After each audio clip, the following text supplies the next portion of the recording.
Okay guys, so welcome back. In this video we're going to be testing out the Jasco premium paint and epoxy remover on this cabinet door that has been primed in Zinsser bin and then top coated twice with the bench and more of the advanced paint.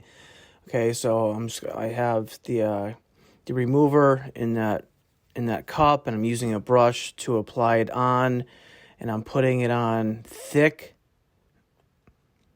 Okay, and I'm gonna speed this up, and you can see how it's just starting to peel down towards the bottom and in the middle there. Okay, so I'm not too satisfied there, so we'll redo this. I'll apply a lot more to it, and then I will cover it in plastic and let it be. And once again, I'm going to speed this up here.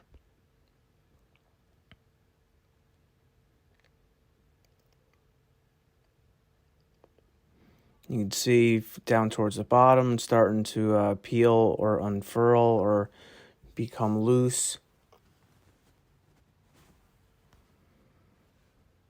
And up at the top and around the corners, you can see it. So I'll take away the plastic, and we'll reapply it now again. And once again, I'm using the Jasco's, the premium paint and epoxy remover on a cabinet door that was primed and then top coated with at least 2 coats of paint. So I'll put the plastic on again, and we'll speed this up again and see how it works again.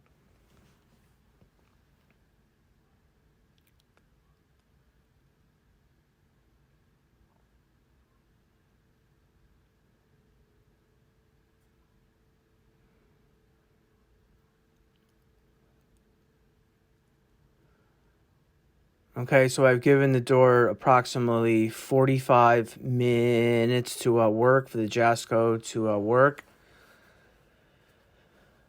And as you can see here, it's really starting. So I'll take off the plastic, and I'll use my 1-inch putty knife to scrape away a lot of the stuff that is peeled away from the surface.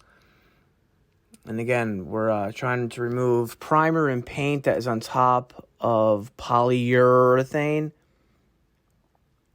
So you can see that it didn't get like 100% of it off. Okay. So I'm going to use some paint thinner with a sponge sander that's made by 3M. And once again, I'm using the paint thinner to try to scrub away any of the loose or peeling primer and paint there. I'm going to wash the door off and reapply the Jasco's stripper here.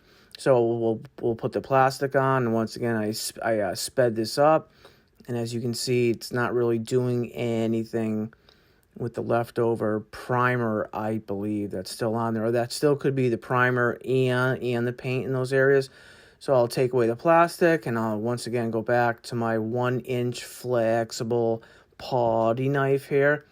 Just try to remove as much of it as possible before once again doing the wet sand with the paint thinner in the 3M scrubbing pad. So as you can see, I wet that down with paint thinner, and I'm trying to scrub away all the remnants that are still stuck to the polyurethane on the cabinet door. So we'll give it a rinse, and this is how it looks like there. So you can see that it took me like 3 or 4 times with applying the epoxy stripper to it. Now I'm using the paint thinner with a rag to clean up the door. So thanks for watching. I'll see you guys on the next one.